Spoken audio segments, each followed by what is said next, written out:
Assalamualaikum warahmatullahi wabarakatuh.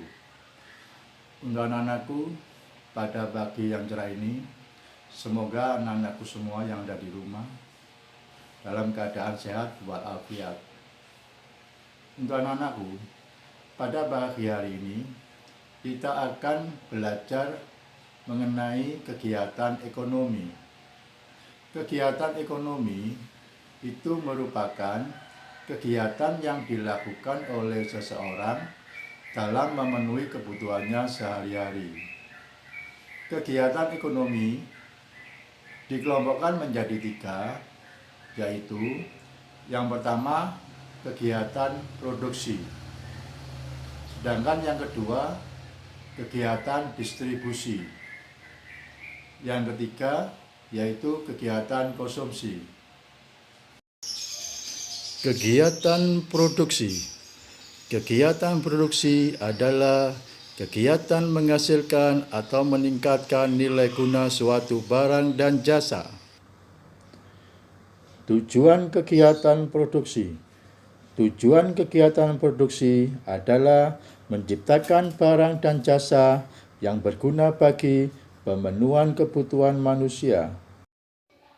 Nah, tadi itu merupakan pengertian dari kegiatan produksi dan tujuan dari kegiatan produksi. Kegiatan produksi itu memerlukan kemampuan produsen dalam mengombinasikan faktor-faktor produksi secara efisien.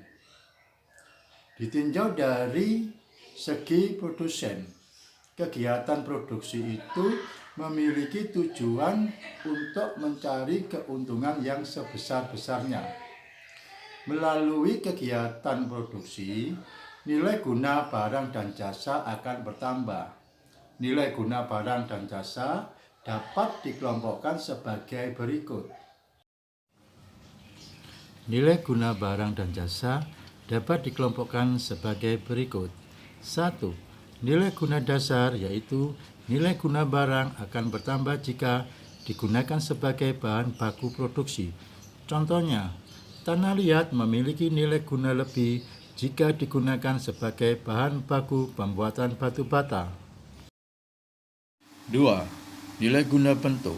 Nilai guna bentuk yaitu nilai guna barang akan bertambah apabila telah diubah bentuknya.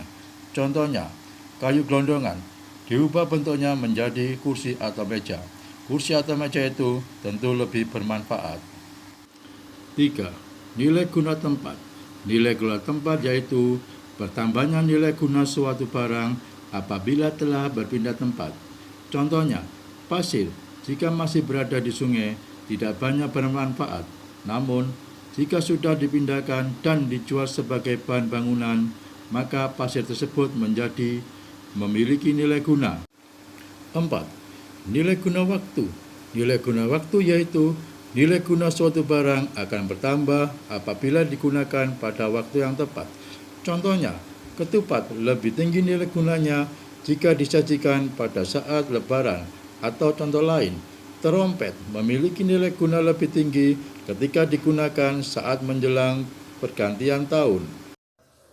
Itu tadi merupakan nilai guna suatu barang. Kegiatan produksi memerlukan sumber daya ekonomi atau bisa disebut dengan faktor produksi. Faktor produksi yang diperlukan dalam proses produksi itu terdiri dari 4 faktor. 1. Faktor produksi alam. Sedangkan yang kedua, faktor produksi modal. Yang ketiga, faktor produksi tenaga kerja. Dan yang keempat, yaitu kewirausahaan.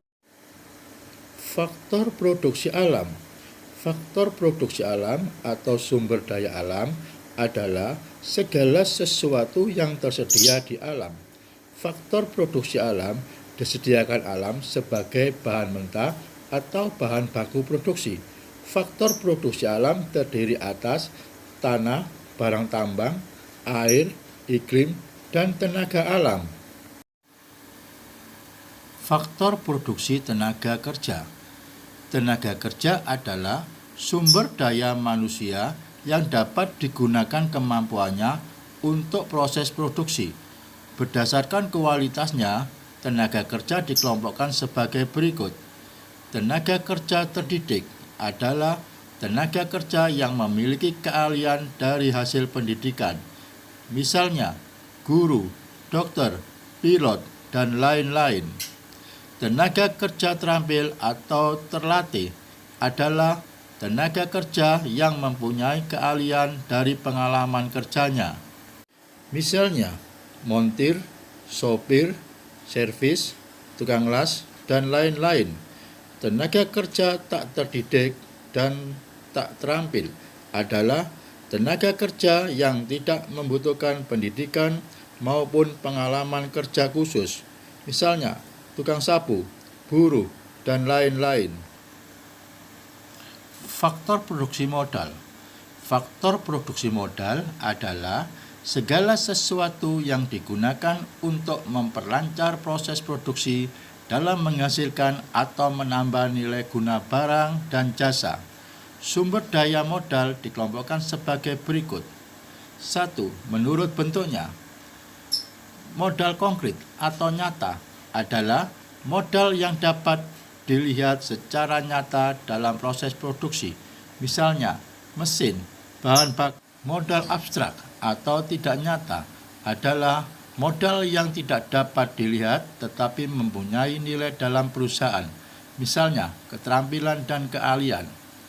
Menurut wujudnya, modal uang yaitu modal yang berwujud uang dan berguna dalam proses produksi, misalnya tabungan dan uang tunai. Modal barang yaitu modal yang berwujud benda dan digunakan sebagai pendukung proses produksi, misalnya mesin dan gudang. Faktor kewirausahaan. Kewirausahaan adalah kemampuan seseorang dalam mengombinasikan faktor-faktor produksi terdiri dari alam, tenaga kerja, dan modal dalam rangka menciptakan atau menambah nilai guna barang. Selain itu, kewirausahaan perlu memiliki jiwa kewirausahaan, antara lain sikap percaya diri, ulet, tanggung jawab, mandiri, dan lain-lain.